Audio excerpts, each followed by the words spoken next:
আজি আমি আলোচনা কৰিম গুণাত্মক বিপৰীত, যাক ইংৰাজীত কোৱা হয় মাল্টিপ্লিকেটিভ ইনভাৰ্স।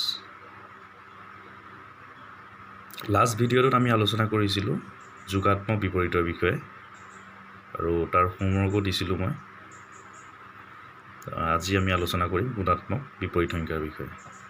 এতিয়া প্ৰথমতে চাওঁ আমি গুণাত্মক বিপৰীত সংখ্যা হয় কি, কাক বোলে গুণাত্মক বিপৰীত।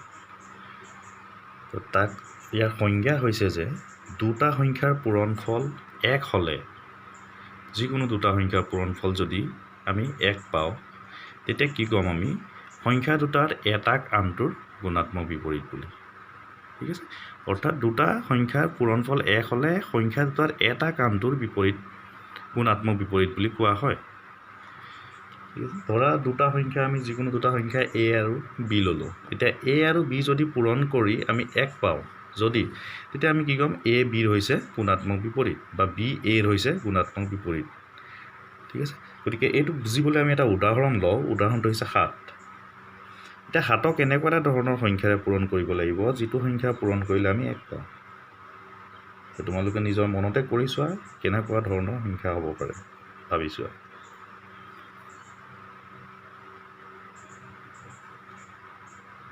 ঠিক আছে, আমি কি পাম যে 7ক যদি আমি 7/1 পূৰণ কৰোঁ, তোমালোকে ভাগ কৰি চোৱা, 7ক যদি আমি 7/1 পূৰণ কৰোঁ তেতিয়া কি পাম আমি, 1। ইয়াত কি হ'ব, এই 7টো 7ৰ লগত কটা যাব, যিহেতু ওপৰত আছে, গতিকে কি হৈ যাব, আমি 1 পাম। ঠিক আছে, গতিকে আমি এই 7টো আৰু 7/1 এই দুটা সংখ্যা পূৰণ কৰিলোঁ, পূৰণ কৰাৰ ফলত আমি 1 পাইছোঁ। তেনেহ'লে কি ক'ম, এই সংখ্যাটোৰ গুণাত্মক বিপৰীত, অথবা এই সংখ্যাটোৰ গুণাত্মক বিপৰীত হৈছে এইটো, মানে 7ৰ গুণাত্মক বিপৰীত 1/7 বা 7/1, আৰু 7/1 গুণাত্মক বিপৰীত হৈছে 7। ঠিক আছে, অথবা আমি এনেকৈও লিখিব পাৰোঁ, একে কথা, দুইটা সংখ্যা, দুইটাৰ গুণাত্মক বিপৰীত, অৰ্থাৎ আমি কি লিখিম, 7ৰ গুণাত্মক বিপৰীত হ'ব 7/1। তোমালোকে কৰি চাবা। এতিয়া আমি অনুশীলনলৈ যাওঁ। অনুশীলনীত আছে তোমালোকৰ গুণাত্মক বিপৰীত সংখ্যাবোৰ লিখিব লাগে। এতিয়া প্ৰথমটো হৈছে তোমালোকৰ প্ৰথম প্ৰশ্নটো, 1 নম্বৰটো, বিয়োগ 13 -13। এতিয়া এই 13ক আমি কিহেৰে পূৰণ কৰিলে 1 হ'ব, অৰ্থাৎ 13টো নাইকিয়া হৈ 1 হৈ যাব।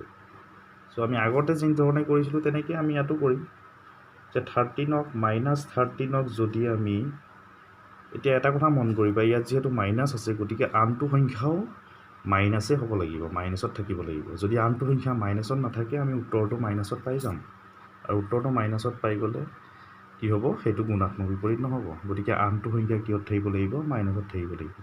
আৰু কি হ'ব লাগিব, 13টো নাইকিয়া কিহে কৰিব পাৰিব, 1/13 পাৰিবনে, 1/13 হ'ল। এতিয়া মাইনাছ মাইনাছ প্লাছ হৈ গ'ল, আৰু এই 13 কটা যাব, কটা গৈ মাইনাছ মাইনাছ প্লাছ হ'ব, 1 এটা আছে, গতিকে কি পালোঁ, আমি 1 পালোঁ। অৰ্থাৎ আমি কি লিখিব পাৰিম, -13ৰ গুণাত্মক বিপৰীত হ'ব -1/13। হয়, এতিয়া আমি উত্তৰটো পালোঁ কি, -13ৰ গুণাত্মক বিপৰীত সংখ্যা হ'ব -1/13। ঠিক আছে, ঠিক একেদৰে আমি কুৱেশ্যন নম্বৰ 2টো কৰি চাওঁ। কুৱেশ্যন নম্বৰ 2, আৰু কুৱেশ্যন নম্বৰ 2 হৈছে -4/9 × -2/7।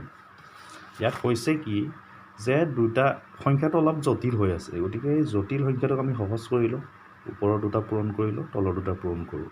ওপৰত দুটা মাইনাছ থকাৰ কাৰণে কি হৈ যাব, মাইনাছ মাইনাছ প্লাছ, 4 × 2 = 8, আৰু 7 × 9 = 63। এতিয়া ইয়াক 1 বনাব লাগে, অৰ্থাৎ এনেকুৱা এটা সংখ্যা পূৰণ কৰিব লাগে যিটো সংখ্যা পূৰণ কৰিলে আমি 1 পাওঁ।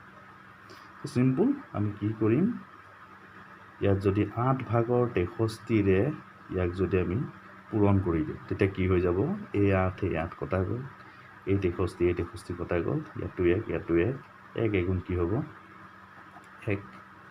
1 পাইছোঁ নে পাইছোঁ তেনেহ'লে কি হ'ব 63 ভাগৰ 8ৰ গুণাত্মক বিপৰীত হ'ব 8 ভাগৰ 63 এটা লিখি দিওঁ আমি 8/63 গুণাত্মক বিপৰীত সংখ্যা হ'ব কি হ'ব 3/8 এটা কথা মন কৰিছে চাগে সংখ্যাবোৰ ওলোটা হৈ গৈছে সেইটো শ্বৰ্টকাট বাৰু সেইটো ব্যৱহাৰ নকৰিবা কৰি চাবা তোমালোকে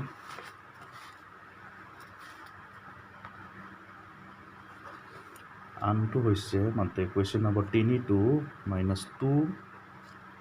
* 2/5 গতিকে এইটো অলপ জটিল ৰূপত আছে ইয়াক আমি সহজ কৰি লওঁ ওপৰ দুটা পূৰণ কৰি দিওঁ 4 তলত আছে 5 মাইনাছ চিনটো আছে এতিয়া অথনি মই কৈছিলোঁ যে যদি সংখ্যাটো মাইনাছত থাকে আনটো মাইনাছেৰে পূৰণ কৰিব লাগিব তেতিয়াহে আমি যোগত পাম কি যোগ লাগে 1 গতিকে কি হ'ব আমি ইয়াক যদি আমি -5/4ৰে পূৰণ কৰি দিওঁ তেতিয়া কি হ'ব মাইনাছ মাইনাছ দুটা প্লাছ হ'ব এই 5 কটা যাব এই 4 কটা গ'ল 1 মাইনাছে মাইনাছে প্লাছ 1 গুণ 1 গতিকে 1 পাইছোঁ অৰ্থাৎ আমি কি লিখিব পাৰোঁ -4/5ৰ গুণাত্মক বিপৰীত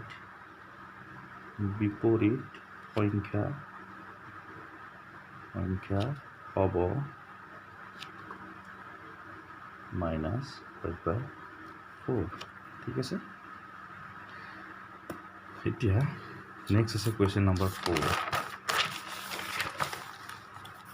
কুৱেশ্যন নম্বৰ 4টোত আছে -1 এতিয়া -1ৰ লগত কি পূৰণ কৰিলে 1 হ'ব কি 1 প্লাছ 1 ঠিক আছে এতিয়া 1 কৰিব লাগে গতিকে কি কৰিম আমি মাইনাছ আছে গতিকে আমি মাইনাছ থকা সংখ্যা এটা পূৰণ কৰিব লাগিব এতিয়া 1ৰ লগত আমি যদি 2 পূৰণ কৰোঁ 2 হ'ব 3 পূৰণ কৰিলে 3 হ'ব 4 পূৰণ কৰিলে 4 হ'ব আৰু 1ৰ লগত 1 পূৰণ কৰিলে কি হ'ব 1 গতিকে মাইনাছ মাইনাছ দুটা প্লাছ 1 হ'বনে গতিকে -1ৰ গুণাত্মক বিপৰীত সংখ্যা হ'ব -1 ঠিক আছে চিম্পল লাষ্টটো আছে আমাৰ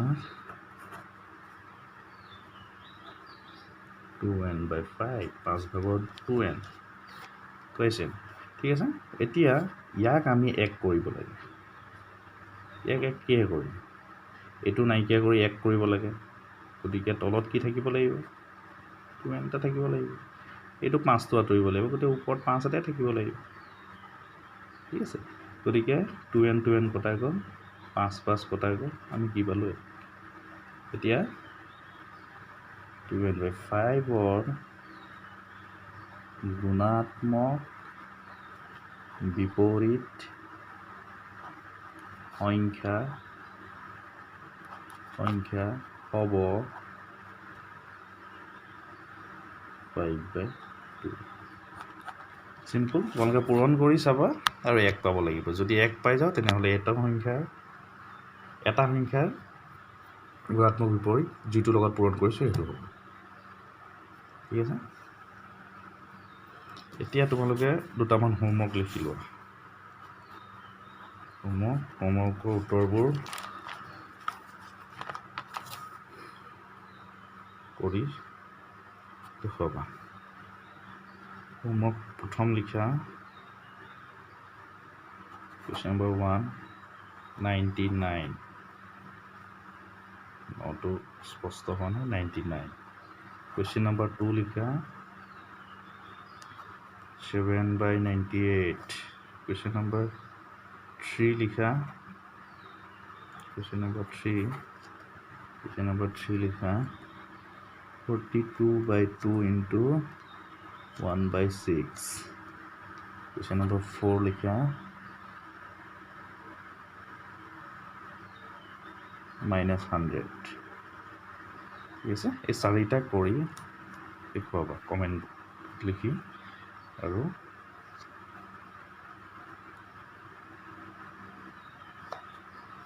যিসকলে এই চেনেলটোত ভিডিঅ' পাই আছে চেনেলটো ছাবস্ক্ৰাইব কৰা নাই ছাবস্ক্ৰাইব কৰি দিবা কাৰণ ইয়াত নতুন নতুন ভিডিঅ' আহি থাকিব ঠিক আছে থেংক ইউ ষ্টুডেণ্টছ